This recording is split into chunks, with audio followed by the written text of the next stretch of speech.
Quiero iniciar dando gracias a todos ustedes por su asistencia y a las empresas y personas que hacen posible que estemos cada semana con ustedes. De estos, deseo saludar a la Alcaldía de Cúcuta, el Club Rotario Cúcuta, la Corporación Pro Desarrollo Integral de Cúcuta, ProCúcuta, la Biblioteca Pública Julio Pérez Ferrero, la Floristería Pistilos y los Hoteles Bolívar y Casino Internacional. Nuestra actividad de hoy es la 16ª sesión del año 2023 y la 7ª presencial. Es también nuestra actividad número 408 en la vida institucional del 5 a las 5, que cumplió el mes pasado los primeros 17 años. Aprovecho esta oportunidad para invitar a todos a formar parte de la Fundación Cultural, desde la cual impulsamos la educación, el arte y la cultura regionales. Ya somos 150 socios que apoyan la lucha para mejorar el perfil promedio académico-cultural de los ciudadanos de esta zona de frontera. Lo necesitamos a todos ustedes porque tenemos el reto de que la Fundación esté cada vez más en el corazón de la región. Atención a las próximas actividades programadas en el mes de junio. El próximo viernes 23 de junio, tendremos a la pareja de los otrora contradictores, el excomandante de las Fuerzas Armadas de Norte de Santander, general retirado Paulino Coronado Gámez, y al exguerrillero de las Fuerzas Armadas Revolucionarias de Colombia, Emilio Ropero Suárez, más conocido como Rubén Zamora, con el conversatorio que tiene dos partes. Una, dos visiones de vida, y dos, si es posible alcanzar la paz territorial. El viernes 30 de junio estará en nuestra plataforma el joven ingeniero ambiental Ángel Borges, subsecretario de Medio Ambiente de la Administración Municipal, con su conferencia La Ciencia en Singapur. Hoy viernes 16 de junio está con nosotros en sesión híbrida, presencial y virtual, el reconocido ex senador de la República y copresidente del Partido Político Dignidad y Compromiso, doctor Jorge Enrique Robledo Castillo, con su conferencia Colombia puede llegar a ser un gran país. El doctor Jorge Enrique Robledo es un arquitecto ibaguereño, profesor universitario, político colombiano. Fue elegido por voto popular para integrar el Senado de Colombia desde el año 2002 hasta el 2022. Vivió en Manizales desde 1975 hasta 2002, cuando resultó elegido senador por el MOIR, movimiento al que ha pertenecido durante toda su vida política y que más tarde se uniría a Alternativa Democrática. En el 2006 alcanzó nuevamente un escaño en el Senado por el Polo Democrático Alternativo, cuando Alternativa Democrática se fusionó con el Polo Democrático Independiente. En las elecciones legislativas de 2010 fue elegido senador de la República por tercera vez, obteniendo la más alta votación por su partido y la tercera más alta del país. En las elecciones de 2014 obtuvo la mayor votación individual del Senado. El doctor Robledo se caracterizó por ser uno de los miembros de la oposición más críticos con el gobierno del expresidente Álvaro Uribe y el expresidente Juan Manuel Santos, y ha liderado la oposición a los tratados de libre comercio entre Colombia y diferentes potencias mundiales. Entre sus posiciones políticas está su lucha contra el neoliberalismo, la defensa de los derechos y las libertades democráticas de los partidos de izquierda, su posición contra la intervención extranjera y su férrea defensa de las condiciones dignas de trabajo para los trabajadores, la producción nacional, la educación y la salud públicas. Tengo que informar acá que se está dando como un hecho el que el doctor Robledo aceptara ser candidato al segundo cargo del país, la alcaldía de Bogotá.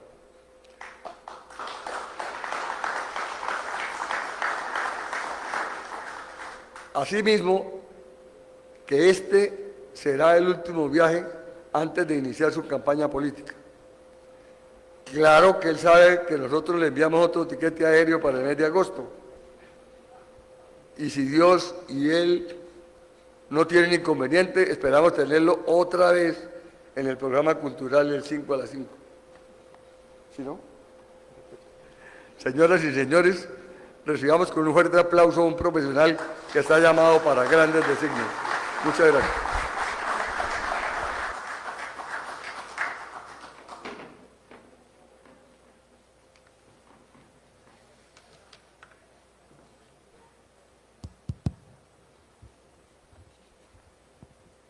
Aló, aló, aló. Sí, sí, sí.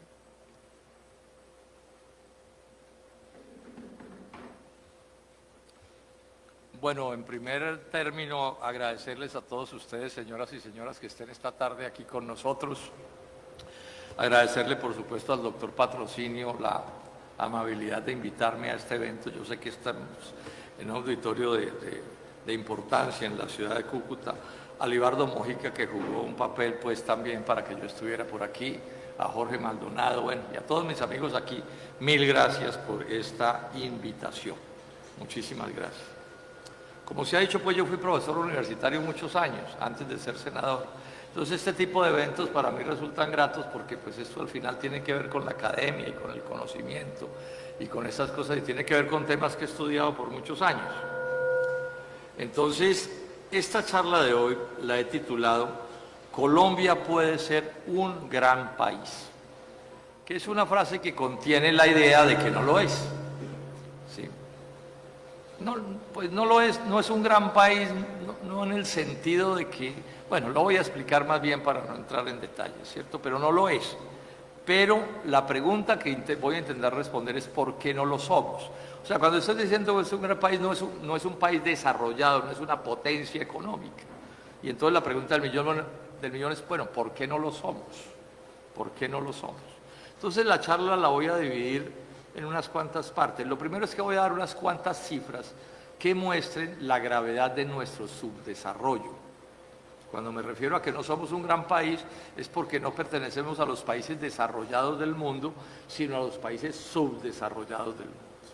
Entonces voy a dar unas cuantas cifras, no muchas, pero unas cuantas cifras que demuestren que estamos en esa situación. ¿Sí? Y a partir de eso voy a empezar a tratar, bueno, ¿y por qué estamos así? Hay como dos grandes teorías sobre por qué seguimos presos del subdesarrollo. Una teoría que es decir, no, lo que pasa es que el equipaje genético de los colombianos es un mal equipaje genético y entonces esto no tiene arreglo. Teoría que por supuesto yo no comparto, que está derrotada por la ciencia. Y una segunda teoría es que hemos sido mal gobernados. Y voy a entrar a explicar por qué hemos sido mal gobernados, por qué teniendo un territorio enorme, lleno de todo tipo de riquezas, teniendo 50 millones de colombianos, a mi juicio, inteligentes, trabajadores, echados adelante, no hemos sido capaces de juntar las posibilidades de nuestro territorio con la capacidad de trabajo de nuestra gente para proyectarnos de verdad hacia el futuro y al desarrollo nacional, advierto desde ya, en los términos de la economía de mercado, o sea, en los términos del capitalismo. ¿Sí? ¿Por qué estamos tan por debajo de Estados Unidos, de los países europeos, de Japón, de Corea y de otros países que están en condiciones diferentes? Ese es como el sentido de la charla. Y pues es lo que apunto a demostrarles. Bueno, empezar por decirles esto. Antes de la pandemia, y me gusta dar la cifra antes de la pandemia, ya Colombia estaba supremamente mal. Y lo digo es ¿por qué? Porque en los días de la pandemia, no se me olvida que le oí decir a una senadora amiga del presidente Duque, esta frase, me dijo, no, tan de malas, me dijo un día en un conversatorio, senador Robledo, tan de malas el doctor Duque. Colombia iba como un jet al desarrollo, pues, mejor dicho, los íbamos a alcanzar a todos, y le cae la pandemia tan de malas, ¿no? Ahora no le van a echar la culpa de la pandemia al doctor Duque. ¿Sí? Entonces, me he tomado el trabajo de traerles unas cifras que son de antes de la pandemia, para empezar a demostrar que ya estábamos mal antes de la pandemia. Ahora, claro, la pandemia nos complicó todas las cosas, eso pues no lo va a negar nadie, pero antes de la pandemia estábamos bastante mal. Voy a resumir esta explicación en esto. Miren, antes de la pandemia, la informalidad laboral era del orden del 50%. Estoy rodeando los números, o sea, la mitad de los colombianos estaban en la informalidad laboral. Y eso es un medidor de subdesarrollo. En los países desarrollados la informalidad laboral prácticamente no existe. La gente está toda vinculada al sector más avanzado y moderno de la economía. El desempleo antes de la pandemia, contando los distintos tipos de desempleo, éramos 12 millones o eran 12 millones de colombianos en el desempleo. O sea, una cantidad de gente inmensa. Y cuando uno entiende que todo progreso de la humanidad, toda riqueza tiene origen en el trabajo y en el empleo, pues tiene que reconocer que un país está muy mal si está lleno de desempleados. Pero voy a hacer una inferencia que normalmente no se hace, que va a tener que ver con cosas, a mi juicio, fundamentales que voy a decir a todo lo largo de la charla. Ese desempleo de 12 millones de personas, es una prueba reina del subdesarrollo, del atraso de la economía empresarial. No por culpa de los empresarios, que vamos a ver que no tienen ninguna culpa, hacen todo lo que pueden, ni por culpa de los trabajadores que luchan por trabajar, sino una explicación que es la que tenemos que encontrar en esta charla. Miren, si esos 12 millones de personas hubiéramos podido darles trabajo en ese momento o se les diera ahora, habría que crear 240.000 empresas con 50 trabajadores cada uno. O sea que habría en Colombia 240.000 empresarios más. Y voy a demostrar a lo largo de la charla que el desarrollo desde la revolución industrial descansa en la economía empresarial. También es importante la economía artesanal, la campesina, la indígena, también tiene su importancia, pero el pilar de la modernidad, del desarrollo, es la economía empresarial, porque permite concentrar recursos en proporciones muy grandes. Entonces, cuando yo tengo 12 millones de personas que pudiendo crear riqueza no la están creando, cuando tengo al 50% en la informalidad, cuando apenas cotizaban para pensiones en ese momento el 20% de los trabajadores, lo que estoy diciendo es que tengo un país en el subdesarrollo más impresionante que uno pueda ver. Pero si además miro que en ese momento el producto por habitante de Colombia, lo que llaman el producto per cápita, el PIB per cápita, era de apenas unos $6.500, cuando Estados Unidos estaba por encima de 50.000, los europeos, etcétera. O sea que era otra manera de medir el inmenso subdesarrollo. Pero además había otro hecho que yo lo estoy resaltando mucho y cada vez lo resalto más, porque es otra prueba del fracaso de la economía nacional, que es que en ese momento había 5 millones de colombianos en el exterior. 5 millones de colombianos. No porque se fueron por el gusto de irse, porque el que se quiera ir, porque le gusta París o lo que sea, pues bueno, esa es su decisión. No, se habían ido porque no había trabajo en Colombia, porque no había empleo y se habían ido a buscar trabajo en el resto del mundo. Y recordemos que el año pasado se fueron otros 500.000. Yo creo que este año se van a ir otros 500.000. Y entonces, ojo con esto que es muy importante en esta charla todo el tiempo. Todo el progreso de la humanidad es el trabajo. Trabajo simple y trabajo complejo, el trabajo del propietario del capital, bueno, todos los trabajos. Cuando uno mire la próxima vez las pirámides de Egipto, piense, uy, cuánto trabajo hay acumulado. Cuando pase un jet, cuánto trabajo hay. Cuando vamos a un museo, cuánto trabajo son las pinturas, cuánto trabajo son las orquestas.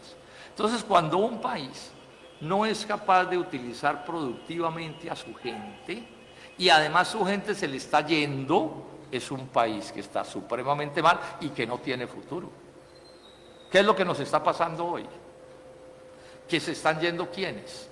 No son los niños los que se van, ni son los ancianos los que se van, son las jóvenes, la gente de la edad media, los que están en el momento de su edad más productiva, los que son capaces de crear más riqueza. Y aquí nos estamos quedando los niños y los ancianos. Un país así no tiene futuro. Miren el contraste que les voy a hacer de qué pasa en unos países y qué pasa en otros. De aquí se va todo el mundo.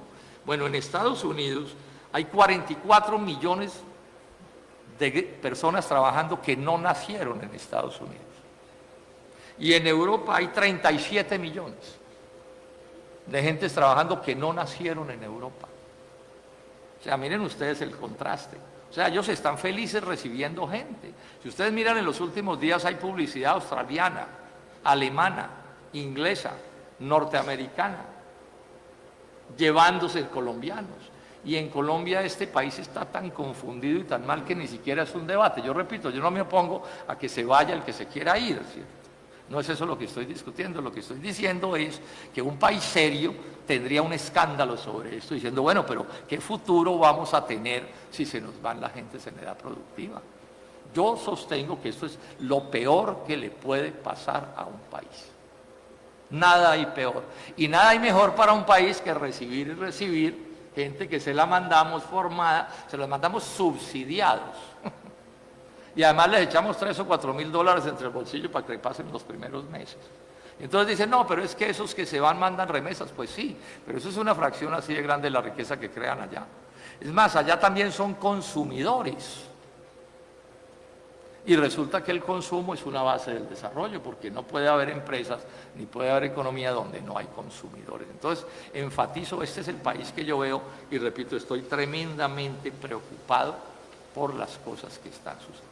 Ahora, Colombia no ha estado nunca bien, yo lo voy a explicar, pero yo soy de los que sostengo que del año 90 hacia acá, todas las decisiones que se han tomado del libre comercio han sido tremendamente negativas para Colombia. Fuimos unos cuantos, yo era profesor en la universidad en esos días, que nos opusimos a la apertura de César Gaviria y de Vigilio Barco. Dijimos, hombre, pero ¿cómo van a desproteger la economía nacional y estrellarnos más duro con los grandes monstruos económicos extranjeros y con las importaciones? Advertimos que nos iban a desbaratar la economía y nos la desbarataron. En los 5 primeros años de la apertura perdimos 800.000 hectáreas de cultivos transitorios, productos enteros que desaparecieron, la cebada, el trigo, etcétera, etcétera. La industria se fue hacia atrás en proporciones inmensas también. Y después nos llegan con los TLC, yo ya estaba en el Senado, ¿sí? Cuando empezó el trámite de los TLC se hizo una lucha durísima, la lucha más dura que yo he hecho en mi vida, 5 años enteros dedicado a convencer a este país que no nos metiéramos en eso. Ahora me voy a detener nuevamente al respecto. Bueno, entonces ellos dijeron, sí, esto es grave y es complicado, pero es que mire todo lo que nos va a pasar, nos va a llegar muchos ingresos por exportaciones, nos va a llegar deuda, crédito, nos va a llegar inversión extranjera, las privatizaciones y todo eso va a suplir las pérdidas que vamos a tener. Y efectivamente cuando uno mira, lo cierto es que en estos años han pasado una serie de cosas que se supone debían reemplazar las pérdidas económicas que estábamos teniendo. ¿Qué nos pasó? La mayor bonanza petrolera y minera de la historia se dio en la década del 2000. Tuvimos ingresos por petróleo y carbón y estas cosas por 142.000 millones de dólares. Y el país se quebró. O sea, nos ganamos la lotería de una bonanza petrolera y sin embargo, en la olla. Deuda externa. La deuda externa en el 95 era de 26.000 millones de dólares. Voy a dar números súper redondeados.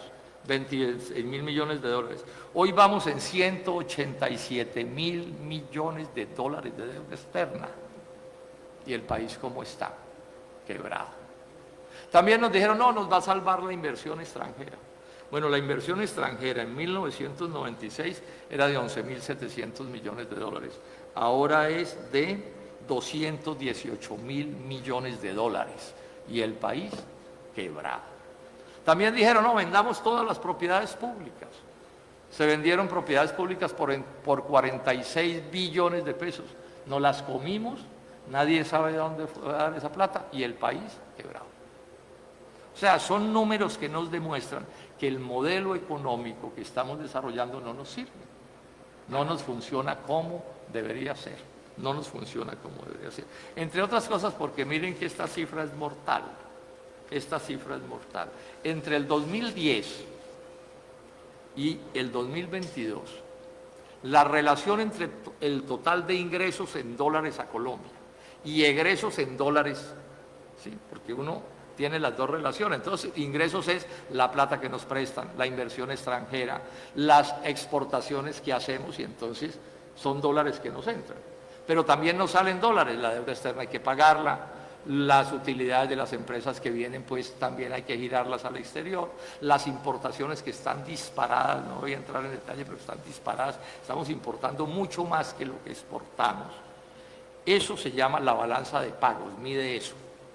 Les doy este dato, entre el 2010 y el 2022, la balanza de pagos de Colombia es negativa, o sea, la suma de los ingresos y los egresos en dólares en esos 12 años es negativa en 353.000 millones de dólares. Palabras mayores. O sea, nos están exprimiendo como a una naranja estas relaciones económicas internacionales. Esta es la realidad. Y entonces dicen, no, pero seguimos con deuda externa. Entonces yo digo, que los próximos 20 años otros 187.000 millones de dólares de deuda externa, no, eso no se puede. O sea, el país está en este momento en una situación tremendamente negativa, con un problema social que quiero repetir, ya lo mencioné, que es de una gravedad inmensa, inmensa. Si queremos saber el grado de subdesarrollo de Colombia, pues es cosa de comparar unas cosas también para que entendamos si es verdad o no que Colombia es un país subdesarrollado, que es lo que estoy intentando demostrar. O sea, no somos capaces de competir con las grandes potencias, no somos capaces de competir. Entonces les cuento esta anécdota. Yo tenía por ahí 15 años cuando se apareció por Ibagué, yo soy ibaguereño, por eso también viví en Manizales, en Bogotá.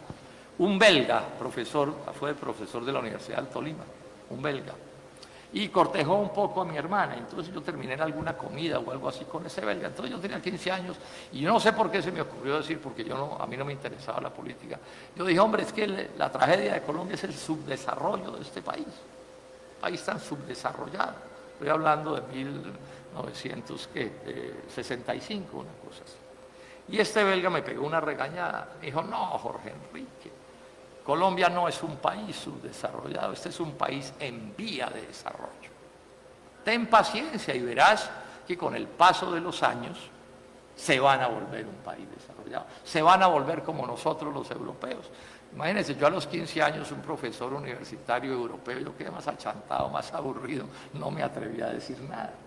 Yo llego a Bogotá a estudiar en el 68, me tocan los grandes movimientos estudiantiles de esos años, algunos de ustedes seguramente también estuvieron o los conocieron, y uno de los grandes debates del movimiento estudiantil era si Colombia era un país subdesarrollado, preso del subdesarrollo, o era un país en vía de desarrollo. Porque si uno es un país en vía de desarrollo, pues bueno, tengamos paciencia y algún día salimos del hueco. Pero si es un país preso del subdesarrollo, es otra historia. Este es el gran debate nacional.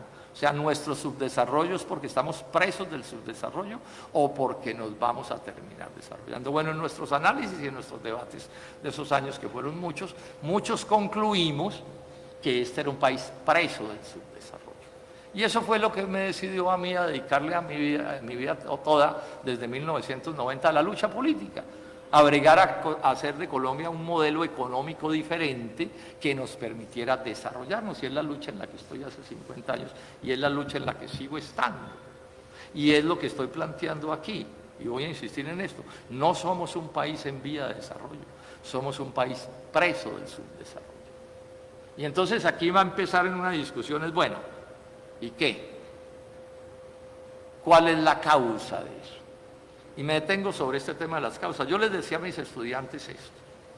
Si uno va donde el médico y va con distintas enfermedades, entre esas un cáncer y otras 2 o 3 graves, un cáncer curable, pero que puede ser mortal. Si el médico no ve el cáncer, solo ve las otras, puede tratar muy bien las otras, pero usted se termina muriendo. Parecido nos pasa aquí a nosotros. Este subdesarrollo nuestro puede tener muchas causas, pero si no encontramos la causa principal, no vamos a encontrar la solución que hay que darle al problema. Y si no le damos la solución al problema, nos vamos a seguir hundiendo en el subdesarrollo. O sea, los países desarrollados cada vez nos sacan más ventaja, cada vez se alejan más de nosotros. Nosotros cada vez estamos más presos del subdesarrollo. Y hay maneras de mirar esto. Un colombiano promedio produce unos $6.000 de riqueza al año, 6.500. Un norteamericano promedio produce 11 veces más. 11 veces más. Y un europeo promedio produce 8 veces más. Esa es, digamos, la distancia que estamos teniendo. Y la base del desarrollo es el producto por habitante. La mejor manera de medir si un país se está saliendo del subdesarrollo o no es cuánta riqueza se crea por habitante al año. Y si usted reduce la distancia con los países desarrollados, usted está saliendo. Pero si usted amplía la distancia, se está hundiendo cada vez más. Cuando yo miro el desarrollo, ya en los detalles del desarrollo industrial, ¿uno qué encuentra?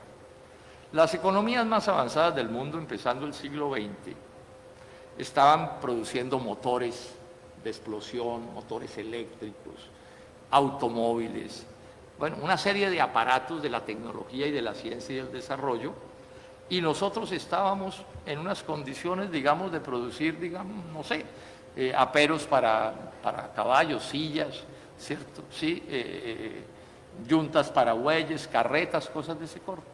Y si hoy miramos cómo estamos, ellos ya están poniendo carritos a caminar por la superficie de Marte. O sea, ya están en esta revolución de los computadores, que eso es una locura. Y nosotros, Colombia, hoy por hoy, Colombia no es capaz de construir un motor de explosión. Colombia no es capaz de construir una balinera, un balín. O sea, nosotros ensamblamos unos carros aquí, pero de esos carros producidos aquí, lo nacional es lo fácil de hacer, el timón, las sillas, ¿cierto? El chofer también es nacional, ¿cierto? Pero las partes complejas, el motor, la caja de cambios, los rodamientos, ¿sí? Toda la parte electrónica, cero. Entonces mire cómo ellos, los países desarrollados, cada vez nos sacan más y nos sacan más ventaja. Esto se puede explicar de muchas maneras y hay muchos detalles para hacerlo, ¿sí? Pero voy a entrar al punto que motiva el nombre de la charla, para hacer este otro asunto. Dejo hasta aquí y entonces digo, ¿por qué soy tan categórico en afirmar que Colombia puede ser un gran país? ¿Por qué soy tan categórico en decir que Colombia puede ponerse al mismo nivel de ellos? No mañana, pero si hacemos las cosas bien nos podemos poner ahí.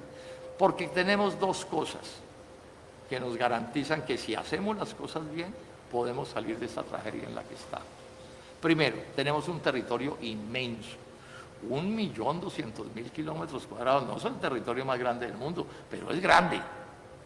Además, un territorio que tiene un porcentaje muy grande de sus tierras de primerísima calidad, agua en abundancia, la biodiversidad del país es de las más altas del mundo, tierras planas en extensiones muy grandes, por lo menos 21 millones de hectáreas, todos los climas.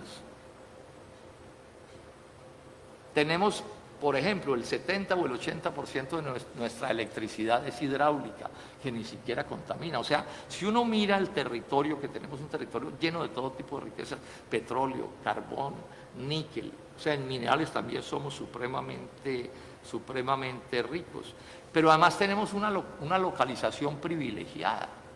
Estamos en el centro del continente americano, eso cuenta, no es lo mismo estar en las puntas que estar en el centro. Estamos al lado del canal de Panamá, que nos permite pasar de un continente a otro. Tenemos aguas en los dos mares, en los dos grandes océanos, en el Atlántico y el Pacífico. O sea, Colombia es un país ultra privilegiado por la naturaleza. O sea, nadie puede decir que somos Haití, que entonces uno cómo sale del subdesarrollo si es que es Haití un paísito así de grande o no sé qué. No, este es un país que tiene mucho más posibilidades en su territorio que otros países mucho más desarrollados que nosotros. Entonces, ¿cuál es la teoría? ¿Por qué no nos hemos desarrollado? ¿Por qué seguimos en el subdesarrollo? Sobre esto hay dos grandes teorías. Una es una teoría que llamémosla racista. A mí un día alguien me dijo, no, senador, ¿qué nos vamos a desarrollar nosotros? Si es que los colombianos somos un revuelto de indio, negro y español, ni siquiera de alemán o de inglés, sino de español. Entonces decía Masijo, no hay nada que hacer. O sea, la teoría racista más vulgar que uno se pueda imaginar. O O sea, la ciencia ha destruido el racismo como teoría científica. Eso es ideología barata, eso son ocurrencias. Eso no corresponde con la realidad. Todos los colores de las pieles tenemos las mismas capacidades, biológicamente hablando, para ser del primer nivel. Los grados de inteligencia, las capacidades laborales, todo absolutamente, todo absolutamente, todo absolutamente todo. La ciencia niega el racismo, pero la experiencia de los países también. Durante mucho tiempo el único país desarrollado del mundo se llamó Inglaterra. Después Estados Unidos se desarrolló. Entonces, ¿qué pasó? Fue que le cambiaron los genes a los gringos. La China y Corea eran más subdesarrollados que Colombia en 1950. Y miren dónde van. Entonces, ¿qué pasó? ¿Le cambiaron los genes a los coreanos y a los chinos? No, los gobernaron de una manera diferente. Y metieron al mundo por la senda de la ciencia y del desarrollo. Los colombianos en el exterior, 5,5 millones. Seguramente aquí todos hemos salido. Y uno a país que vaya, donde hay una colonia de colombianos grandes, uno le dice al extranjero, le dice, oiga, colombiano, y el otro le dice, colombiano, y ahí mismo le agrega, buenos trabajadores, inteligentes, creativos, echados para adelante. Sea porque son asalariados, pero como empresarios son unos duros también.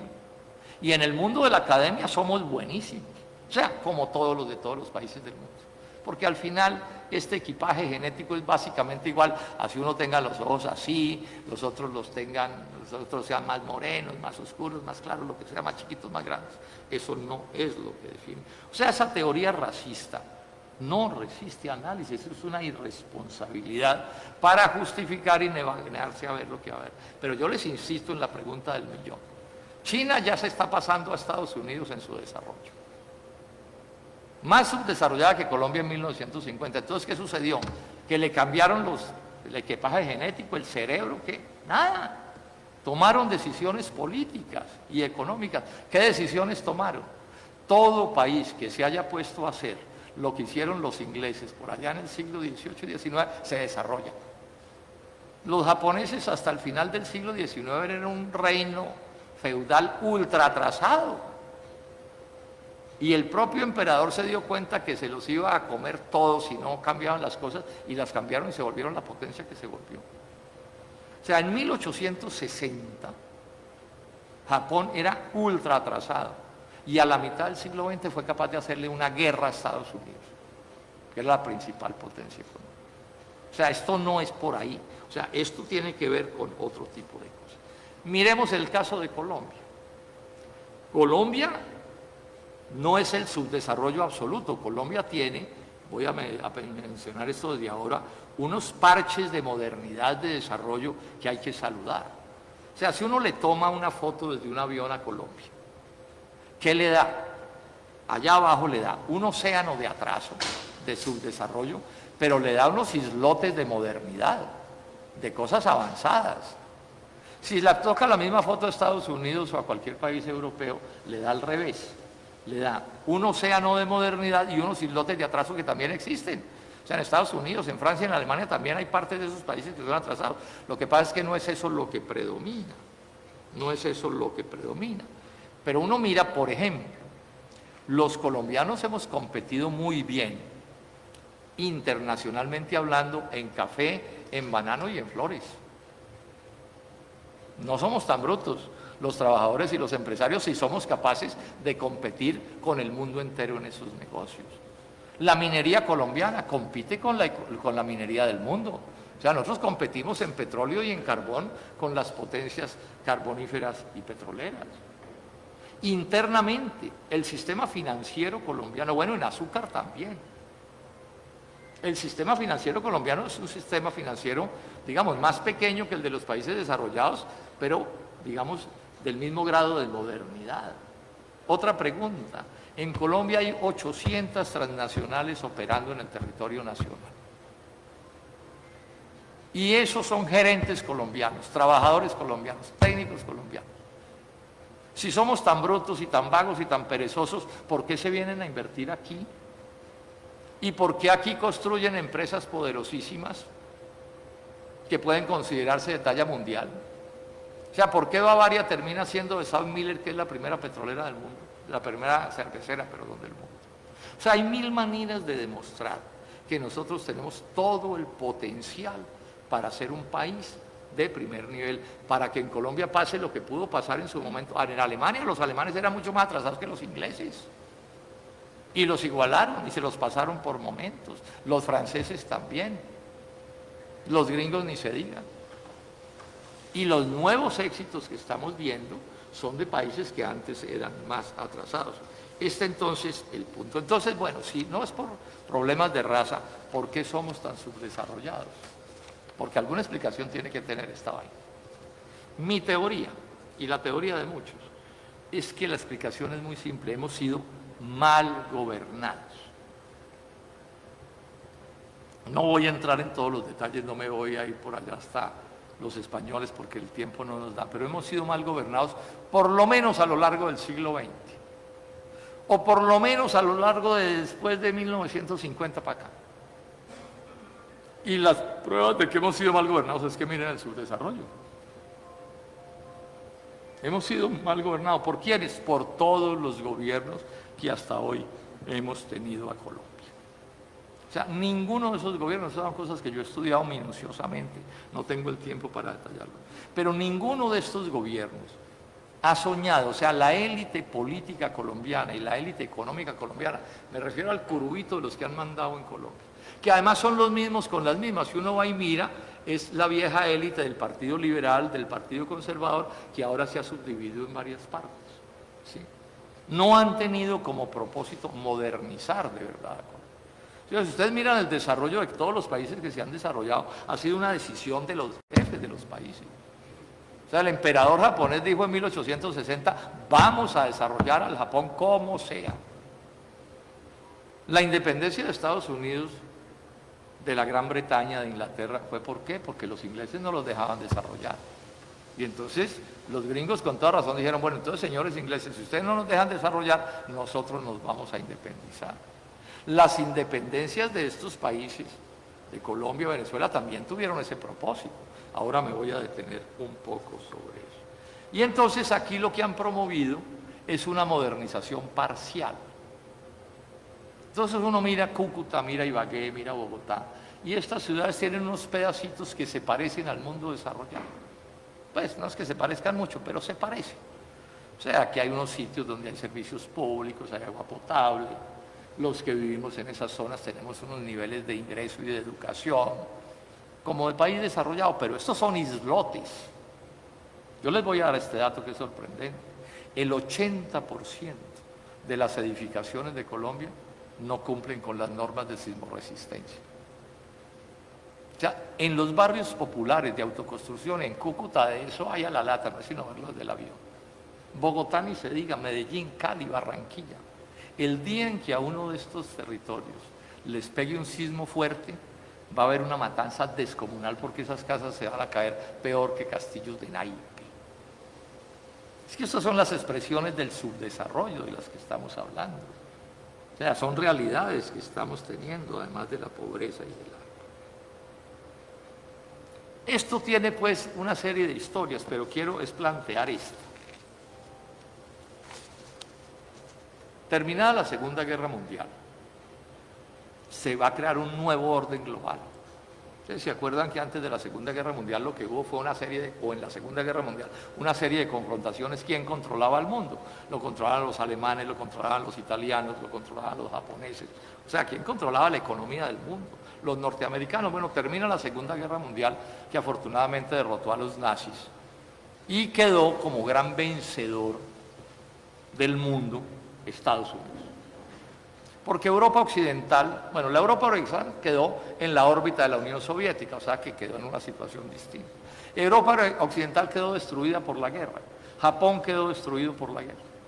Entonces, quien tiene que crear un nuevo orden global, tiene el poder para hacerlo, pues son los grandes vencedores, porque al final las guerras son temas de que tienen que ver con la economía. Y entonces se va a crear la ONU, que es creada con la mentalidad de una cosa que se llama los acuerdos de Bretton Woods. Todo esto está en internet, ¿sí? El mundo que crearon. En Estados Unidos, por ejemplo, se discutió si se permitía que Europa Occidental, Alemania, Francia, etcétera, se desarrollaran o los dejaban agrarizados. Lo mismo se discutió sobre Japón. ¿Qué hacer con Japón? ¿Lo dejamos agrarizado, o sea, en el subdesarrollo, o lo desarrollamos? Fue lo que conversaron los gringos, que eran los que mandaban en el mundo, tenían el poder militar y la plata. Y concluyeron que había que desarrollarlos. O sea, había que permitirles que se desarrollaran. Entonces Estados Unidos facilitó todo para que Japón se recuperara de la guerra y se desarrollara. Claro, esto tenía intereses ahí geopolíticos norteamericanos. Era un dique contra la Unión Soviética, que era su problema. Permitieron y estimularon el desarrollo de Alemania, eso sí que se discutió. Dejemos a Alemania, decían algunos norteamericanos, en cero ciencia y cero tecnología. Y con razón concluyeron los gringos, no, desarrollemos a Alemania. Bueno, y escogieron unos cuantos países para desarrollar. En América Latina no escogieron a ninguno. Todo esto está perfectamente documentado. Y ahora más adelante voy a explicar las razones económicas de por qué ese tipo de cosas suceden. Entonces, en el caso nuestro, nosotros estamos en esa órbita. La ONU crea, pues la propia ONU, que es una cosa pues con esta visión que les estoy explicando, pero crean el Banco Mundial, crean el Fondo Monetario Internacional, crean lo que hoy es la OCDE, crean la CEPAL, que son unos instrumentos para modernizar al mundo, pero no mucho. Para modernizar al mundo, pero no mucho. Dejo aquí y voy a retomar una cosa que es bien interesante. La más grande revolución económica y social y política de la historia de la humanidad, esto nos lo enseñaron en el colegio, fue la revolución industrial. Industrial. ¿Qué es la revolución industrial? Que entraron las máquinas herramientas, es decir, los motores entraron a convertirse en fuerza motriz y en fuerzas de desarrollo. O sea, hasta ese momento, la única energía que teníamos para hacer cosas era los brazos de los seres humanos y sus piernas, unos bueyes, unos caballos, unas mulas, y de pronto un molino de agua y un molino de viento, pero no había energía ni máquinas herramientas, había herramientas, pero no máquinas herramientas, o sea, había quien tejiera una camisa con una aguja, pero máquinas de coser no había. Ni había trenes, ¿sí? Ni había automóviles, había barcos pero con velas, pero no había barcos con motores. La revolución industrial entonces, ¿qué es lo que hace? Máquina de vapor, después los motores de electricidad y de gasolina, incluso los atómicos, ¿sí? Y ojo con esto, que ahora que estamos en debates con Petro de los asuntos ambientales, esas máquinas herramientas no hubieran podido desarrollarse sin una fuerza de energía tan poderosa como el carbón de piedra. Antes había carbón vegetal, pero el carbón vegetal desarrolla una cantidad de energía mucho menor que la del carbón de piedra. Bueno, y no había gasolina, ni había petróleo, ni había gas. Entonces, cuando crean la máquina de vapor, se le pega a eso la energía del carbón y de otras cosas. La capacidad de crear riqueza de la humanidad se dispara así. Ustedes esto lo pueden buscar por ahí en internet. Si uno coge un gráfico de X y Y, esos que son la línea de X, ¿sí? Y la línea, perdón, la de Y y la de X, y la mira, y es un gráfico, un gráfico de estos, midiendo la cantidad de riqueza creada por la humanidad, va a encontrar que durante milenios, la cantidad de riqueza que creaba la humanidad era pegada a la línea de X, o sea, lo que creábamos de riqueza era nada. Ustedes miran el medioevo de las películas y eso cómo era. Unos cuantos súper recontra ricos que eran los reyes y los príncipes, y el resto de la humanidad vivía en la miseria más espantosa. O sea, unos tenían unos castillos, pero el grueso de la gente, del campesinado en el medioevo, vivía en unas chozas donde vivían las mujeres, los hombres, los niños, los animales. No tenían ni ventanas, unas chozas de barro.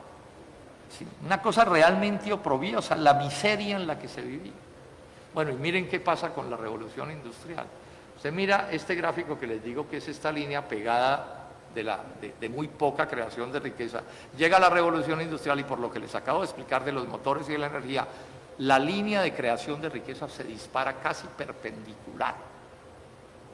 O sea, en estos 200 años la humanidad ha creado infinitamente más riqueza que en todas las épocas de la humanidad sumadas. Máquina de vapor, motores después, carbón, petróleo, gasolina y gas. Pero otra cosa, sin la cual no había habido nada, habían aparecido las empresas. Porque yo puedo tener el motor o el tractor más grande del mundo, pero si no tengo tierra grande, ¿dónde aplico el tractor? O sea, si yo le doy a un campesino de 1 hectárea, le doy un tractor poderosísimo, se quiebra. O sea, las máquinas, herramientas, solo se pueden poner a funcionar donde haya, digamos, instituciones productivas mucho más grandes, o sea, las empresas. O sea, uno puede tener contradicciones con los empresarios, y las hay, y discusiones, y pleitos, y que el sueldo, y que una cosa, y que la otra, y que los impuestos. Pero lo que nadie puede equivocarse es en no entender que sin empresas no hay desarrollo. Porque las empresas son las que permiten acumular recursos en proporciones inmensas. ¿Sí? O sea, disminuir los costos de producción, generar empleos en cantidades inmensas, y va a haber otro cambio grande. Hasta la revolución industrial los trabajadores eran unos campesinos paupérrimos, que cuando mucho trabajaban con un asadón, que se morían de hambre. Con la revolución industrial van a aparecer los obreros, los asalariados. Y si ustedes miran el mundo de hoy, ya en las industrias más avanzadas, los asalariados tienen unos ingresos importantes. La humanidad se pudo dar el lujo de inventarse la pensión, eso no existía. La pensión es un invento de finales del siglo XIX, del señor Bismarck, pero porque había recursos suficientes para poder hacer unos ahorros para pagarle al trabajador cuando dejara de trabajar. Antes de las pensiones, la gente cuando dejaba de trabajar era al hambre, a morirse de hambre. O sea, quiero decir que entonces el capitalismo, la revolución industrial, es la más grande revolución de la historia de la humanidad en lo que tiene que ver con el progreso de la humanidad. Y en lo político ni se diga. O sea, con el capitalismo que aparecieron las democracias, que no son perfectas, pero sí son mejores que los monarcas y los reyes. O sea, usted tenía un rey, podía ser el más malo del mundo, y como era el representante de Dios en la tierra no se podía cambiar. Y cuando se moría ese rey, el hijo podía ser tarao, bruto, vago, pillo, lo que fuera, y era el rey. La democracia por lo menos nos permite cambiar los presidentes. Puede que pongamos unos tan malos como los de los reyes, ese es otro problema, ¿cierto? Pero corremos el riesgo de nombrar a alguno que valga la pena. O sea, la democracia política es producto de la revolución industrial. Entonces, ¿qué es lo que estoy diciendo?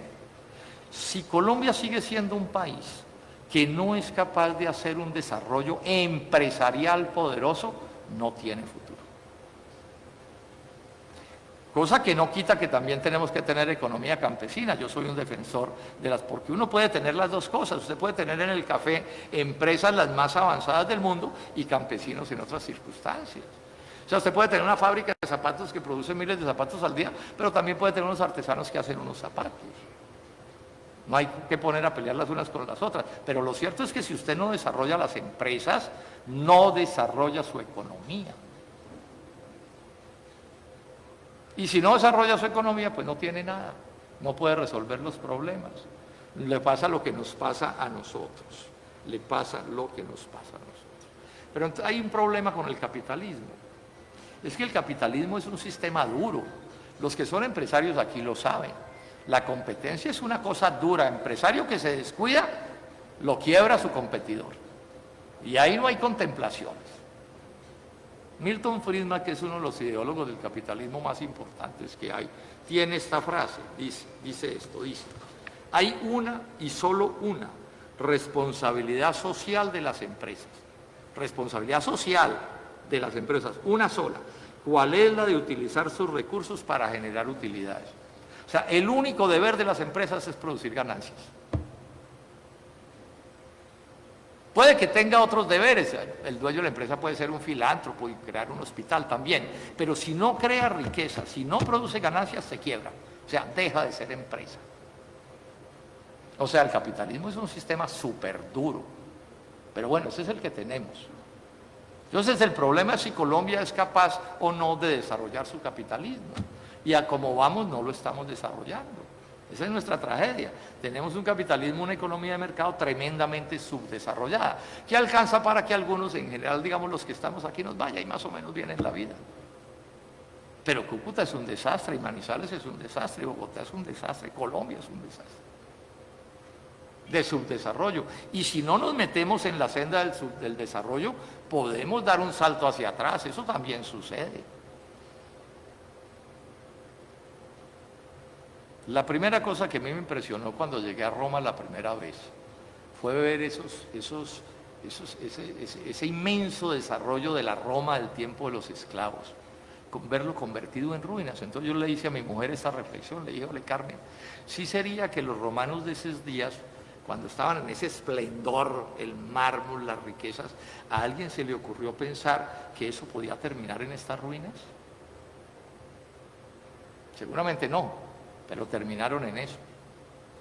Entonces no pensemos que los avances que tenemos, si no somos capaces de desarrollarnos y desarrollarnos más, se van a sostener infinitamente. Si ustedes miran a la Colombia de hoy, aquí hay un retroceso grandísimo en los últimos años. O sea, tenemos serios problemas para asegurarnos el futuro. Yo no digo que mañana entonces todo se va a hundir, pero son cosas que hay que meditar. Entonces Friedman, ¿qué es lo que dice? Ganancias, ganancias, ganancias. Mario Lacerna, que fue un intelectual y político conservador muy connotado, dijo esto: la suma de los egoísmos individuales produce la felicidad colectiva, defendiendo el capitalismo. La suma de los egoísmos individuales produce la felicidad colectiva. Lo de los egoísmos individuales es verdad, el capitalismo es una cosa montada para que el empresario haga sus negocios. Lo que pasa es que no es cierto que produce la felicidad colectiva, no, sino ver la cantidad de ellos. Yo tengo una explicación que puede ser más fácil. Nada se me parece a mí más al capitalismo que Animal Planet. ¿Cómo es Animal Planet? Pues que el pez grande se come al chico. ¿Esto qué quiere decir? Que si nosotros no protegemos nuestra economía de mercado, no la cuidamos, no la defendemos, nos tragan. Que es lo que yo creo que nos ha pasado todos estos años. O sea, no nos desarrollamos no es porque no se sepa cómo desarrollarse, no nos desarrollamos es porque no hacemos lo que habría que hacer. Y no lo hacemos porque le estamos recibiendo la orientación a quienes no están interesados en que nos desarrollemos. Porque si nos desarrollamos, les competimos. Y lo que quiere usted como empresario que es bregar a no tener competidores o tenerlos a raya. O sea, el empresariado por razones obvias, esto son las realidades, esto hablando muy descarnadamente. El empresario lo que quiere es tener que su empresa sea un monopolio. Que no haya otra que le compita, porque si nadie le compite, pues gana más. Así funcionan las cosas. Entonces, pretender que las potencias desarrolladas andan por el mundo haciendo filantropía, viendo a ver a quién desarrollan, eso es una ingenuidad. No funciona así. O sea, ellos están en lo de ellos. Fondo Monetario Internacional, Banco Mundial, etcétera, en eso es en lo que están. En eso es en lo que están. Y mire cómo lo explicó David Ricardo. David Ricardo es el teórico que en el naciente capitalismo inglés tira la línea para el mundo. En esos días el único país capitalista del mundo, industrializado del mundo, era Inglaterra. Entonces David Ricardo se inventa una teoría para los ingleses. ¿Qué dice la teoría de David Ricardo? Echa un cuento largo, pero al final concluye. Este cuento largo es el que demuestra que los gringos y Estados Unidos solo debe producir maíz. Los franceses y los portugueses solo deben producir vino, o sea, uvas. Y nosotros, dice David Ricardo, que además era un empresario, dice, y nosotros producimos los bienes industriales. O sea, ustedes se me quedan en el subdesarrollo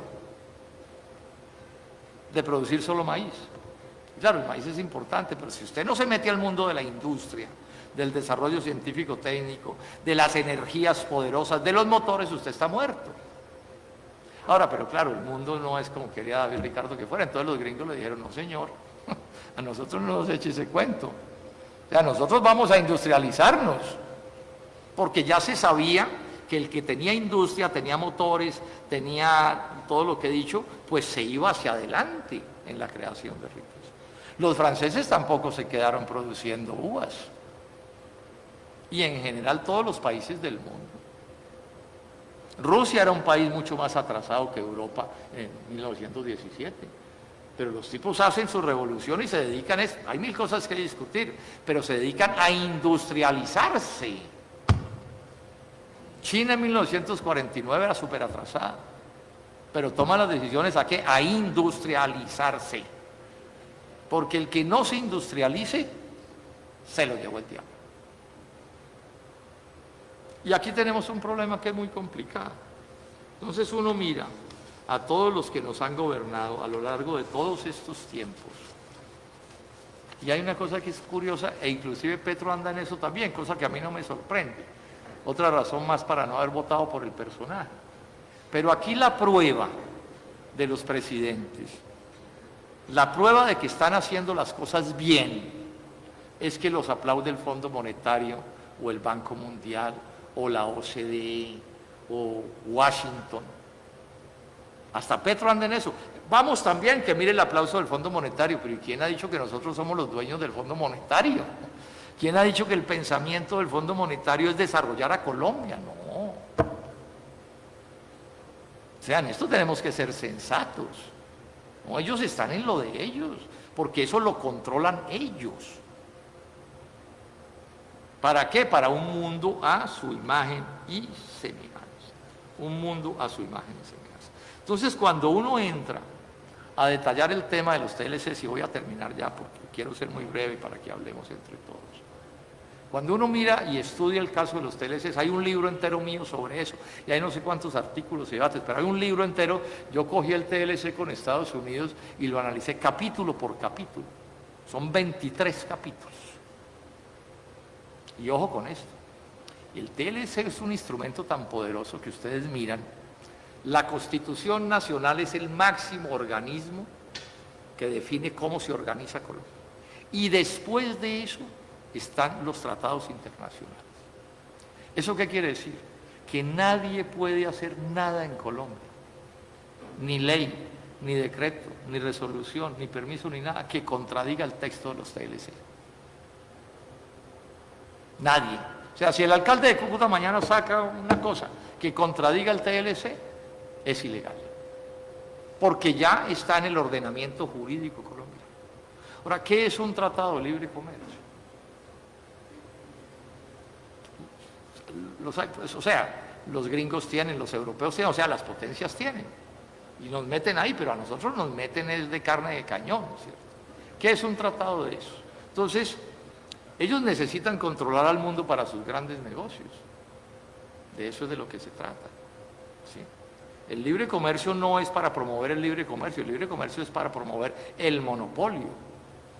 O sea, el fin último del libre comercio no es que haya competencia, sino que el mundo se lo repartan entre 100 o 200 o 500 transnacionales para imponer precios de monopolio.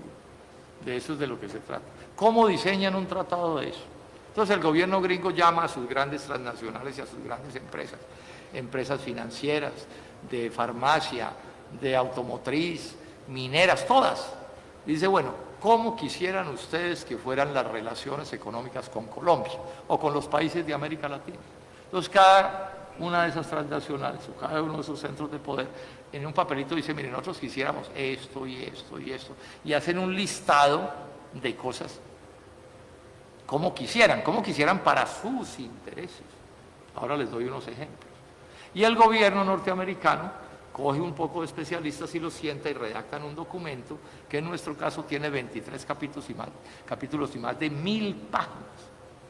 Eso es de un grado de minucia y de detalle tenaz, ¿cierto? Artículo 1, artículo 1A, 1B, 1C, ¿cierto? Explicación, una cosa ultra detallada. ¿Sobre qué? Sobre todo. En parte por culpa mía, por mis debates, se piensa que eso es solo comercio, ventas y compras de bienes agrícolas e industriales y servicios. No, son 23 capítulos.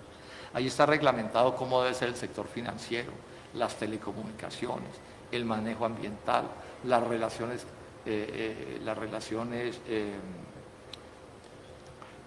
laborales, ¿sí?